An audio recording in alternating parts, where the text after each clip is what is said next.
the broad scheme of things is junk removal.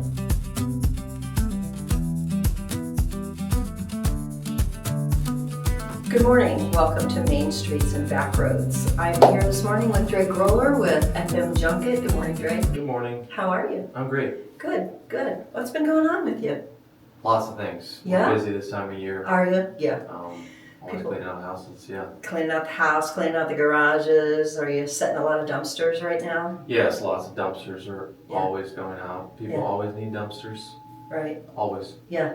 I need one right now. Well, you know a guy. I know a guy. I'm going to be getting a hold of you soon.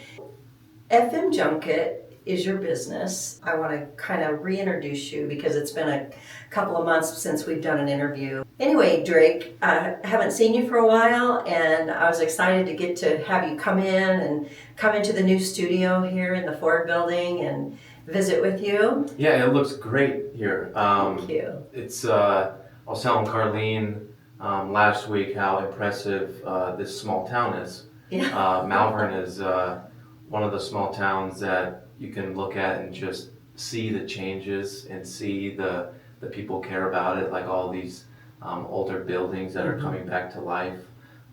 It's pretty awesome, and this studio is great. Thank you, thank you. It's really interesting, Drake, because this progress started years ago, but it's picked up momentum over the years, and in the past 10 years since I've lived here, it's been super rapid, and so many things have happened. Cool. Yeah, that's so cool. I think a lot of small towns can maybe come to Malvern and check it out and get ideas, because it's pretty awesome here. Yeah, a lot of times I think what slows down small towns is the ability to finance what they want to do.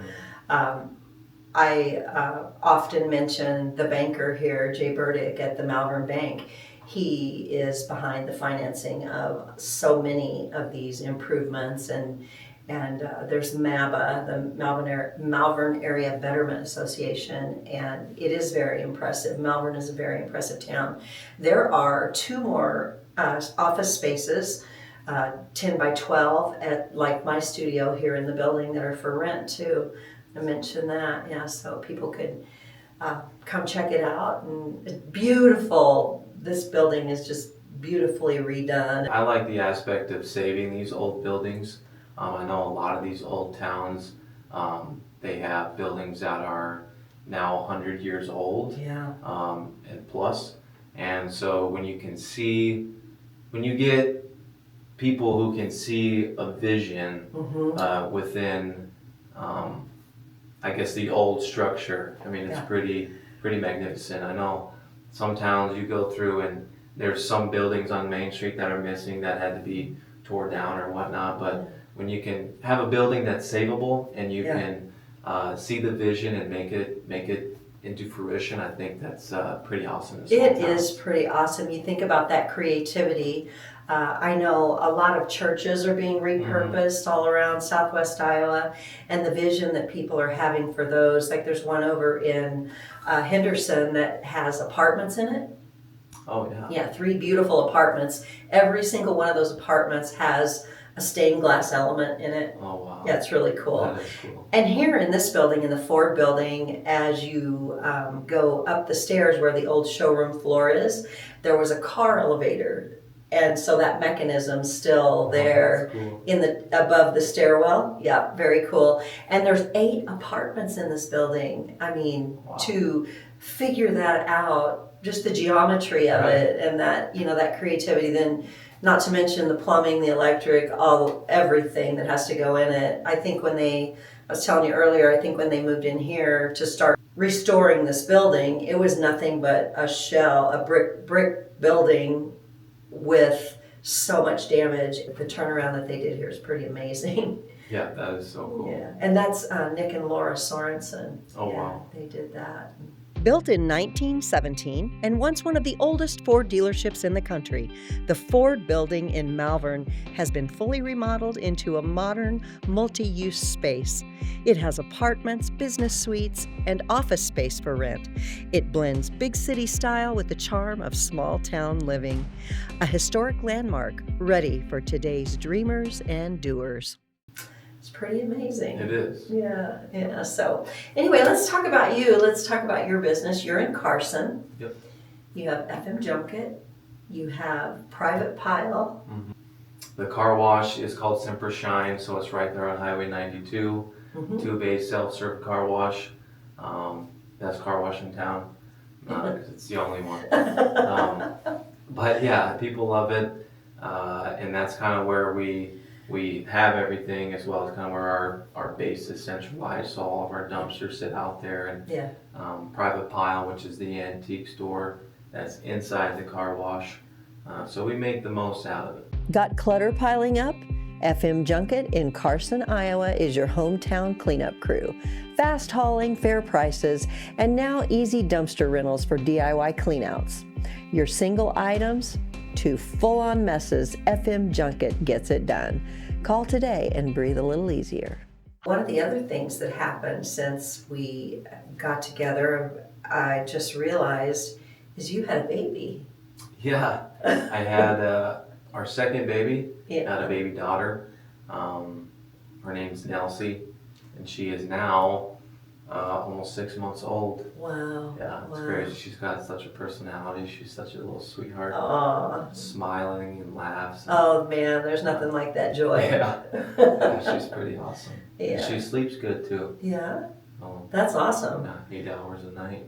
So her big brother gets along with her? Oh yeah, he loves her a lot. He's How old is very he? protective. He's Oh. almost 5. That's a great age. But that's Yeah. a long time to be an only child too. Yeah. And then take in a baby. Yeah, I think he did very well. Yeah. The transition. Yeah. That's awesome. Definitely understands the big brother role. Oh yeah. Yeah. Yeah, that's They started going to daycare together, okay. and him just saying how protective he is of her. Uh-huh. Yeah, it's cool. Got his eye on her all day. Yeah. Take care. That's good. That's like classic big brother, little sister. Yeah. Yeah. No, it's the best. Yeah. That's Yeah, awesome. She's so good. We might even have another. Oh yay! That's exciting. Yeah. Might need a bigger house, so Yeah. Okay. Okay. just gotta find the right one. Right. What you do with FM Junket, do you want to talk a little bit about some of those experiences and what your services look like? It's kind of a broad gamut. The broad scheme of things is junk removal. Mm-hmm. So that's what we started our business for, is junk removal, because a lot of these small towns, they don't have a service that can come entirely clean out a property. So that's kind of why we started, because there was never, if you call any junk removal companies in Omaha, they're not going to come to small towns. Yeah. That's just... That was such a really smart move on your part, because people are so busy and they need something like that done. And it's so overwhelming. Yes, in it's a very so many daunting cases. task. Yes. Yeah, and junk removal is a very broad spectrum. Like anything could be classified as junk. Right. But it is a daunting task. You know, if you have a garage that is full and you don't even know where to start, or if somebody in your family passed away and the whole house needs to be emptied to be sold, where do you start? You know, Exactly. a lot of people, they think about renting a dumpster, and that's another aspect of our business that we provide is dumpster rentals. But a lot of people call asking for a dumpster thinking that they have to do it themselves. Sure. And so when I ask them, you know, what are they doing? They say, well, we got to clean this house out. And I'm like, well, do you know that, you know, this is a service that we provide too? And it's like, oh, wow, this can save us months. Right, You know? right. So do you get into the process of, just say there's an estate and there's a lot of junk there, but there's some valuable things, and maybe there's going to be an estate sale. Do you go in and help them sort through and decide, make those decisions? No. Okay. So usually when people call, they're ready to just be done with it. Yep, okay. They just want the stuff to disappear. Like after the estate sale, Yeah. get it out of here. Yeah. Yeah. And a lot of people don't even want to go through the headaches of an estate sale. I guess a lot of people don't know the value of some of the stuff that might be in a house, and just the absolute daunting task of an estate sale. Having someone come in there price everything, Yeah. and then you only get a certain percentage. It's a overwhelming task as well. Sure. So some people just want it to be done and gone. And I think that's where we come in as a junk removal company that cares about your stuff. So we're not throwing everything away. Right. So I'm up front with the customer and I'm telling these people, hey, you have some good stuff. I'm not going to throw everything away. I don't know if that bothers you or if that makes you feel better. And a lot of the times when we tell stuff or tell people we're going to keep things out of the landfill, they are over the top about it. They love that. So I think just us showing appreciation for their items. Sure. Because that still goes into us having to go through all the separation. Like that's just more labor for us, but in the end, we're saving their items from the landfill so it can have new life somewhere else. Right. So that's where the private pile comes into place is all the items that we get from cleaning out houses. We just take to our shop and we open up once a month, last Saturday every month, and we sell stuff really cheap. To get it out the door for people to love and a lot of our customers that come in the door just to see the emotions and expressions they find something that reminds them of something or someone and all the stories that you hear on that one day, that one Saturday, it's just like it's crazy, you know. That's great. Who would have thought that having a junk removal business would also have so much emotional connection to people and their lives, you know? That aspect, and also the aspect of people being connected to items. Yes. I think we all have that tendency to be sentimental. Sentimental attachment. Yes. You have to have items, and you can kind of see it in different generations as well. You know, like baby boomers, if you will, they have a lot of stuff because they were raised not to get rid of their stuff because it's useful for anything. They were raised by the people who went through the Depression. Correct. And everything was reusable. You know, and I think we've talked about this before, but even back then, pieces of metal were used in the ammunition factories. Yeah, scrapping metal is huge. I love to scrap metal. That's like my little side hustle, side hobby. I have some scrapped metal in here. There's the curtain rod here. I noticed that. That's about $15 right there. Really? It's about 9 feet, half-inch copper pipe. I bought a building in Tabor years ago, and I wish I would have known you then because it was so full of stuff. It had been an auction house, and the guy I bought it from just didn't part with things. So in order to get the building, I had to buy the stuff that was in it too. So I dauntingly went through the sales process. But in the basement were these, like, I think they were 10-foot pieces of copper pipe, half-inch copper pipe. They were gonna redo some PVC pipe down there with copper that was the makeshift water lines. And it never got done. So, and I didn't get it done either. So I did keep the copper pipe though, because I'm a repurposer. Copper is the best metal to have. It's the most expensive. I think right now it's about $5.60 per pound. Wow. So scrapping metal, there's definitely an art to it, and it's very lucrative as well. So like we take all of our metal that we clean out of a house, and we have separate containers at the car wash that have metal in them.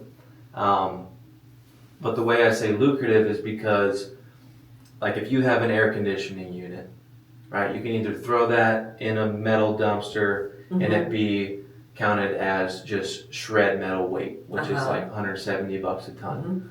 Or you can take that air conditioning unit and strip it apart. You can get the aluminum out of it, you can get all the copper out of it, and you get the shred.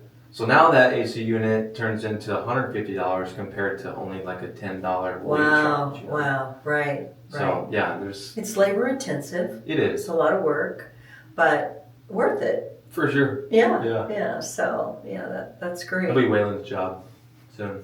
Oh yeah. Waylon's your son. Yeah. Oh boy. He'll be scrapping that. Yeah. So you're buying him toy tools now, so he can get used to using tools and. That man's got everything he needs. He comes down to the car wash and he thinks it's just his store. Oh, how sweet. Yeah. Oh, can I have this? Can I take this home? I'm like, hey, dude, like, we live 2 blocks away. Why don't we just keep it here?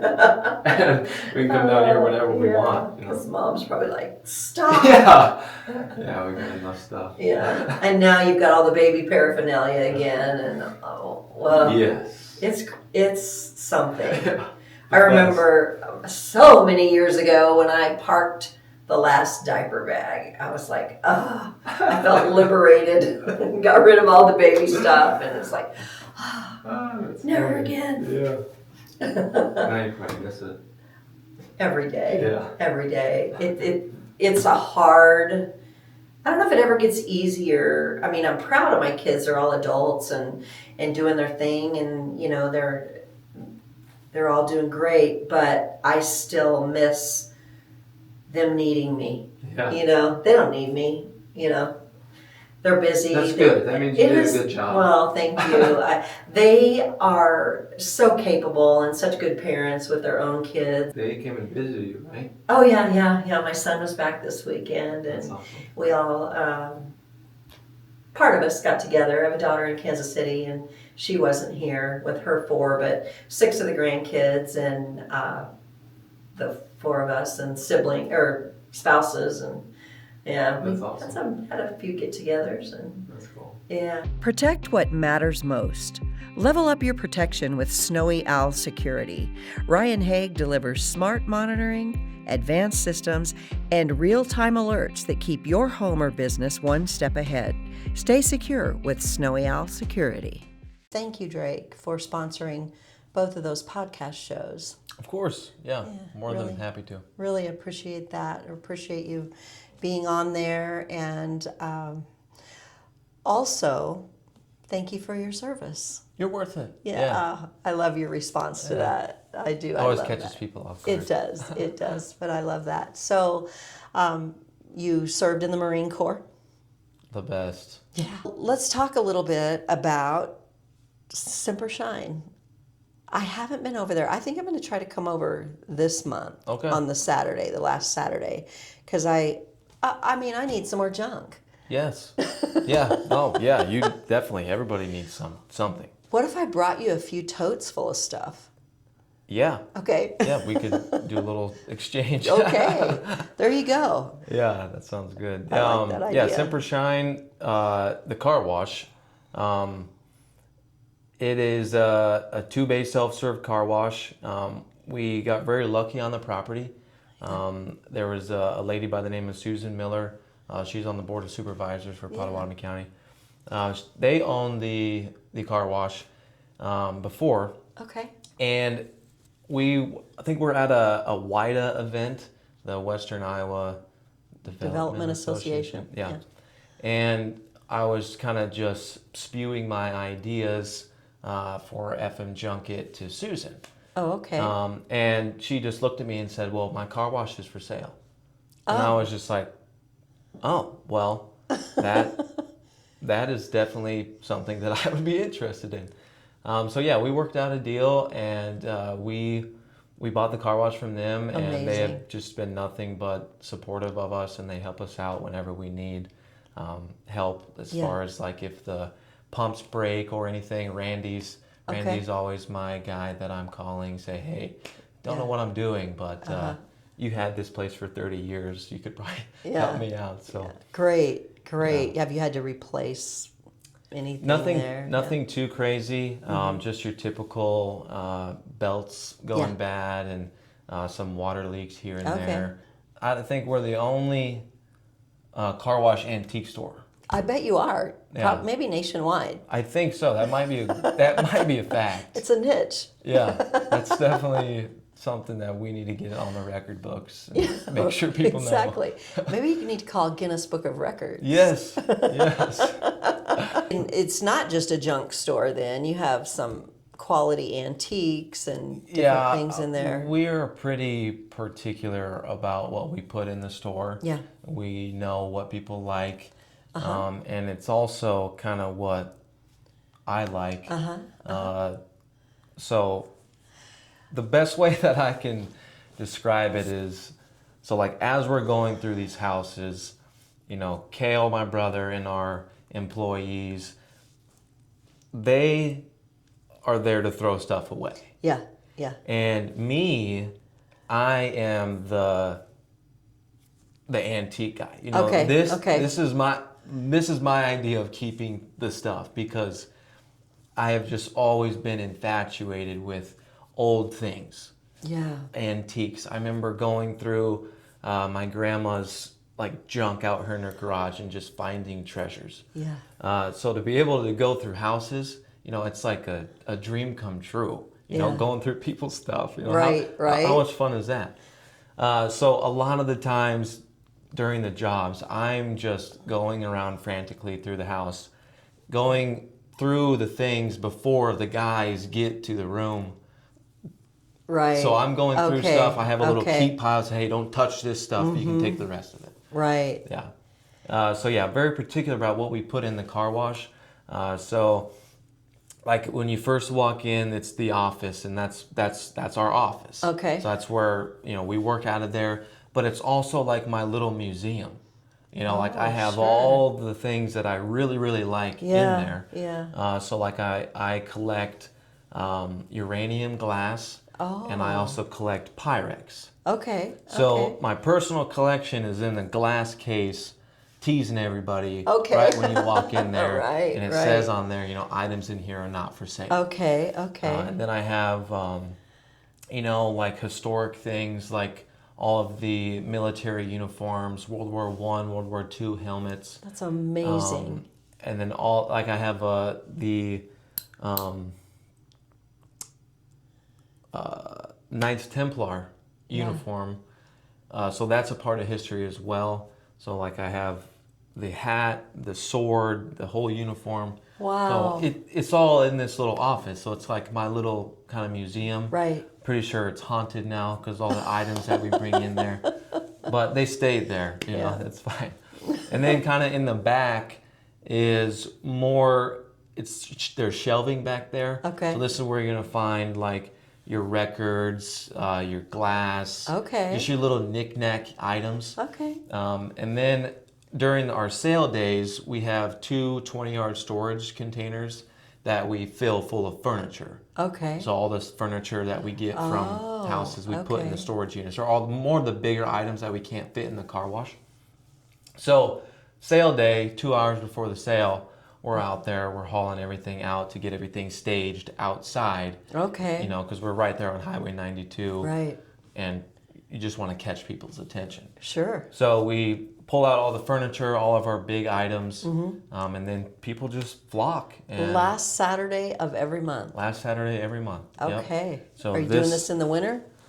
Dead of winter? Or? Probably not in winter. I know last year we took a break, and rightfully so. Nobody really wants to shop when it's cold. I'm trying to think of the date. 29th of this month. Okay. Saturday. Yeah. Yeah, we Sounds always good. have antique furniture. It's very niche. Like a lot of people don't show up with a truck and a trailer to be able to get these dressers and stuff gone. Yeah. And we do sell these pieces of furniture so cheap. So if like, I know a lot of people do furniture restoration. So if anybody watching this wants to restore antique furniture, like we run into plethoras of it. Oh, and that's we amazing. sell it so cheap because we need to get it out of the storage units because we are so sick and tired of bringing it back and forth. Back and forth, in and out. Yeah. Wouldn't you like to sell everything on a Saturday? Yes. Yeah. Yeah, that's the goal. Yeah, that's why we do it once a month to build that anticipation. Sure. So yeah, if you know of anybody who restores furniture, we have so much, and a lot of the mid-century stuff. So a lot of the things that Maybe I can talk one of my daughters into coming over there with me. Oh, yeah, you guys, I mean, She's very crafty that way. So a lot of things that yeah, that you can, yeah, yeah. You can, if you're that type of person, you can flip stuff super easy from us. I mean, I'm telling you cheap, like we make deals. yeah. We That's will awesome. make a deal with you. That's awesome. If you Yeah. want it that bad, $1, you know. It's really for you. It's just a matter of let's not waste something, right? Let's not waste it, because obviously making those kinds of deals, you're not making money hand over fist Right. on the private pile side. No, not at all. But sort of a pass through for new life for Yes. for some of this really cool stuff that is not ready for a dumpster or a Correct. landfill. Yeah. And Yeah, it makes me so- sick to think about how much stuff does get thrown away. Yeah. You know, we can only save so much. This is why my garage and my storage unit are full. Right. I get it. I get it. So, But yeah, it's just a new way to just repurpose stuff that doesn't need to be thrown away. Yeah. And it's also for me the aspect of just bringing people together. Like I love bringing people together and love people coming to Carson. You know. Just, yeah, right. Yeah, I like that aspect of it. Carson's charming. Yes, it is. It's a it- very great little town. Yeah, it is. It is. I went through there a lot while that construction was going Yeah. on 59. So to kind of go down around and Yep. through there, I would make my treks out to Avoca. Yep. So I'd send me all the way through Carson on, depending on where they put the roadblock, you know, Yeah. depending on how much of Carson you saw. Right. Right. So anyway, that was. I hadn't been that familiar with Carson until then. I've seen the car wash. Tell me the configuration, because I didn't see private pile signage or anything there. Yeah, you won't know that there's an antique store in there. Okay, okay. Until the last Saturday of the month. Okay. You know, okay. because, yeah, we don't, that's part of the future plans is to have proper signage on the buildings. Yeah, yeah. But all that takes money. It does, Um, and time. yeah. And the other thing about it is, if you have signage on your building and you're open every day, then you're going to have to deal with having somebody there. This Right. once a month thing is kind of nice, because you can really concentrate your efforts and your resources on one day. Yep. And then you're not strung out over, some days you have foot traffic, some days you don't, but you're paying somebody to be there every day, kind of Right. a thing, right? No, exactly. That's really smart. Yeah, just Yeah. and build the anticipation for people. So Yeah. you might see something on Facebook and be like, oh, I have to get there at 9 o'clock because I don't want that thing to be gone. Yeah. You know what I mean? Yeah. So just building that anticipation and just giving people just a set date that they can look forward to. Hey, last Saturday every month, we're going to go to Private Pile because Right. they always have cool stuff. Right. You know, This and we is- always have our regulars now. People just love coming down there and just Sure. hanging out, you know, just See what looking they at old have. stuff. Yeah. Because it's always new. It's always changing. Yeah. Because we're always cleaning out houses, you know, so it never stops. Yeah. There's something so rewarding about finding a deal too. Like, if I, like when I found my desk for the studio here, walked into Nebraska Furniture Mart and kind of fell in love with this desk, and I looked at the price tag on it. I was like, whoa, $900. It's just like a white tabletop and two legs, and it happens to move up and down. I started to walk away, and then I saw a clearance tag for $200, $199. I was like, what? I thought this has got to be a mistake. And I asked them, they were like, no, that's how it is. And I was like, there's something so rewarding about finding a deal like that. I mean, $700 savings? Yeah, huge. I feel like I just put $700 in my pocket, right? Yeah, exactly. So, and going somewhere and getting a really good deal on something that has that value from memories, value for that it is an antique, and there's probably not another one like it. Right. You're getting one of a kind items Right. for pennies. Right. Right? And it's also fun to deal with people. Yes. You know, like I love making deals with people just Yeah. to see how people negotiate or see what kind of negotiation skills that they have. Yeah. I know when a lot of kids come in there and they got the toy tractors, Oh, sure. and it has a price tag of $20 on it. And they hand me $20, and I'm like, you can do better than that. Come on, make me a deal. And the dad's sitting there like, come on, say something. Yeah. And the kid's like, $15? I'm like, you can do better than that. Come on, make me an offer. Worst I can say is no. Yeah. And he's like, $10. I'm like, $5 sold. And then just to see the reaction on his face, it's like, I just got that for $5. Right. Yeah. That's pretty cool. It is fun. And I'm always making deals. Like yesterday, I was in Nottoway, Iowa. I don't know if you've ever been to Nottoway. Yes. Very small town. And there's an old school that sits up on the hill. Very photogenic school. It's cool. Yeah. Anyways, I was there picking up a dumpster, and talking to this guy. He had gotten our number because he came to the sale and saw that we had dumpsters. And then we started talking about old stuff, antiques, and he's like, "Well, I got this bike." I'm like, "Well, let me see this bike." So he brings me back to this shed. He opens the door, and it's this GT Performance 1986 BMX bike. Oh, okay.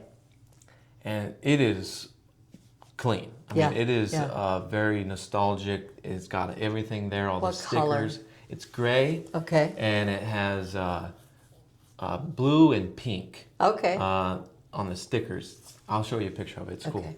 cool. And I'm like, this is worth some serious money. Like, I know that this bike is sought after. It's got everything there. And so I'm looking it up, and it's probably worth $1,000, $1,500. Wow. And I'm like, well, is it for sale? And he starts hesitating, It's like, well, yeah, everything's for sale. I'm like, well, what's the price on it? And he's like, $800. And I'm looking at it. And then eventually we made a deal. Okay. Right? But just to go through that process with people. Sure. Like just that feeling you get of, I don't like that urge. It's exciting. It is. It's exciting. You can see their response. Sure. Their brains working, Sure. and then how you work the deal. Because it took probably 30 minutes for me to work this deal. I gave him a price of $500. He was selling $800. He's like, well, my boy really likes it. I'm like, you know how many bikes you could buy with $500? Right. He's like, well, my boy doesn't even like riding the bikes. I'm like, well, just give him $400 and you keep $100. And then he was like, well, he texted me after we made the deal. He's like, you were so totally right. My boy loved the cash. Oh, wow. But yeah, just That's dealing awesome. with people. You walk away and you both feel good. Right. If you stick with it to Right. the end of the negotiation. Yeah. Yeah, that's And cool. everybody, that's what's beautiful about junk removal too, is I do get to meet somebody different every single day. Yeah. And you don't know who they are, what they have. So when you start asking questions or pushing buttons, what that can open up to, Right. is just rewarding. I love that. Well, Drake, it takes a pretty special person with a pretty special personality to have those interactions and have those positive interactions like that. And you are that person. Well, thank you. Yes, you are. And I remember the day that I met you for the first time. You were cleaning out my neighbor's house, and I just came out to see, what was going on. There'd been some activity, some things going on over there, and just kind of. Well, you saw 8 guys hauling stuff out of a Yeah, house. it's like- There's something going on over there. And then also the intriguing size of the dumpsters that were being filled up and overflowing. So I was like, whoa. So, but the cool thing was when I came out there, referring back to your personality, we met in the middle of the street. You introduced yourself, and we began to talk about my neighbor had passed away, and you were so full of compassion. And you weren't just there to clean out the junk. You weren't just there. You were supportive of her daughter, who was left with this complete, overwhelming disaster of a hoarding situation. And you were so compassionate, and you were so kind. And you were not in a very comfortable environment. It was really amazing to me that even with that stress, the yuck of it all, dealing with your people who are working with you and for you there, trying to figure out, what to do with everything. Are your dumpsters big enough? All of the stresses that come with that. Your compassion and kindness and your human connection with the situation, I was just so impressed and so touched by you as a human being. And I thought, that is the coolest thing. And then the first time I got invited to a networking group. And so I'm sitting at the table at the networking group, and you come in, and I didn't recognize you. You sat down beside me, and you sat this depression glass swan on the table, and we're sitting side by side. And it caught my eye because I'm a junk addict from way back myself. So it caught my eye, and I looked at it, and I turned and looked at you, and I was like, Drake? And you go, Carlene? So it was just like so out of the area, even almost all the way to Bellevue where this networking group was. So that was just really kind of cool, and it felt like, okay, I am supposed to know him. Yeah. So that was really cool. And then friendship developed. Yeah. A great friendship. Yeah. I appreciate you a lot. I appreciate you too. You've been Go ahead. No, you go ahead. Oh. I was just going to say the way that I can best describe that is just controlled chaos, Oh. There's beauty in the chaos. I know, like in the Marine Corps, I shot artillery, and to make a cannon shoot downrange, it takes 8 Marines, right? So to be able to live fire and control 8 dudes and to shoot a cannon 20 miles safely, it's hectic in this under this net is what we call it. We have these big canopy nets that sit over the guns, right? Okay. So I'm gun 6, right? And under the net is the cannon, the truck, 8 dudes, and myself. Okay. And when we're shooting live fire ranges, it is chaotic. I mean, I'm screaming because I'm getting everything verified. I have to see everything. I have to make sure everything's doing and make sure everyone's doing the right thing. Right. Because if anything goes wrong, people are dead. Right. So I think the military is, I've always been able to control the chaos. I think that's where I feel the most comfortable is when it's crazy. Oh, sure. It's like, that's just how I'm wired, I guess. It's your superpower. Yeah. But the military really taught me how to, I guess, maintain that calmness in the chaos. Because if you're chaotic with the chaos, people die. Right? So you have to match the level of chaos, but also have to remain vigilant. Just you know what I mean? I have a friend who describes it like this. He says, when everything's in a big storm, and there's a big storm, there's a spot in the eye of the storm. Yeah. And you sit in that middle spot right in the eye of the storm, and you're not then affected, but the minute you step out into that chaos, you're going to get whipped into it.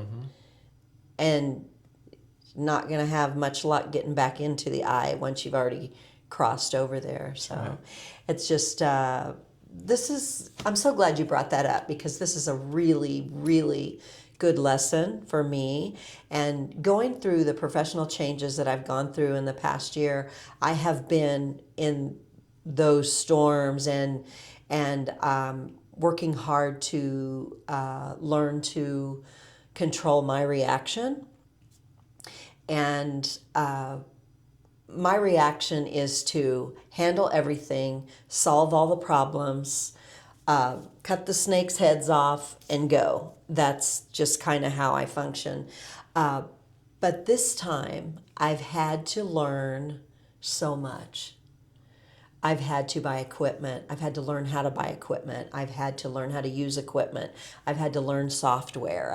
And all of those things have been like juggling all these balls. And I've been busy. I fell down a flight of stairs during this time. And I think it's just because always in a hurry. And it's like one day I just realized after I fell down the stairs that it's like a message to me.